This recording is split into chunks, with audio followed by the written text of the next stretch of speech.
নিজেকে যদি সকল প্রকার ডিস্ট্রাকশন থেকে মুক্ত করতে হয়, তাহলে তোমাকে নিজেকেই নিজে নিয়ন্ত্রণ করতে শিখতে হবে।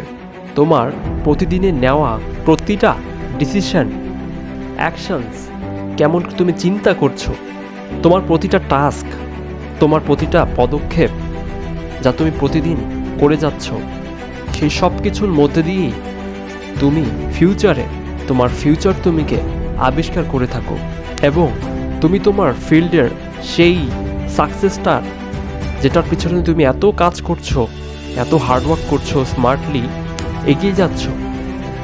এবং বন্ধু, তোমার মাইন্ড বা তোমার মন এটাও সিগন্যাল দেয় সেই কমফোর্ট জোনে থাকতে, সেই সব ইম্পর্টেন্ট কাজগুলোকে প্রোক্রাস্টিনেট করতে। মাইন্ড তোমাকে এটাও সিগন্যাল দেয়, থাক আজ নয়, এই কাজটা কাল করব। কিন্তু তোমাকে এটা মনে রাখতে হবে, তুমি সৃষ্টির সেরা জীব। তোমার মাইন্ড যতই যা বলুক না কেন, তোমাকে যতই কমফোর্ট জোনে থাকতে বলুক না কেন, লেজিনেস, প্রোক্রাস্টিনেশন বা যতই ডিস্ট্রাকশন আসুক না কেন, সে সব কিছুর মধ্যে দিয়ে তোমাকে এগিয়ে যেতে হবে। সে সব কিছুগুলোকে ত্যাগ করে তোমাকে সময়ের কাজটা সময় করে নিতে হবে। আমি জানি এটা পেইনফুল, কিন্তু এই ছোট ছোট বড় বড় পেইনগুলো দিয়েই তোমার ফিউচার তৈরি হবে বন্ধু। তুমি আজ যা করবে ঠিক তার কালকেই সেটারই রেজাল্ট পাবে। তোমার মনকে তোমার বুদ্ধিমত্তা দিয়ে লাগাম ধরতে হবে, লাগাম করতে হবে এবং সেলফ কন্ট্রোল শিখতে হবে।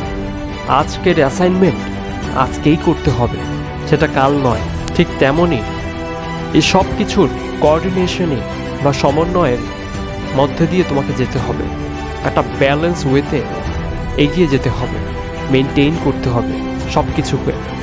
আর একবার যদি তুমি নিজেকে নিয়ন্ত্রণ করা শিখে যাও, তাহলে তোমাকে আর পিছে ফিরে তাকাতে হবে না। You become unstoppable.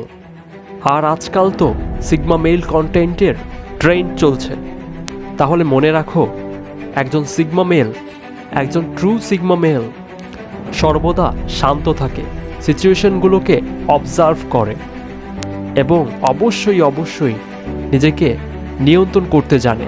So my friend, self control is very much important.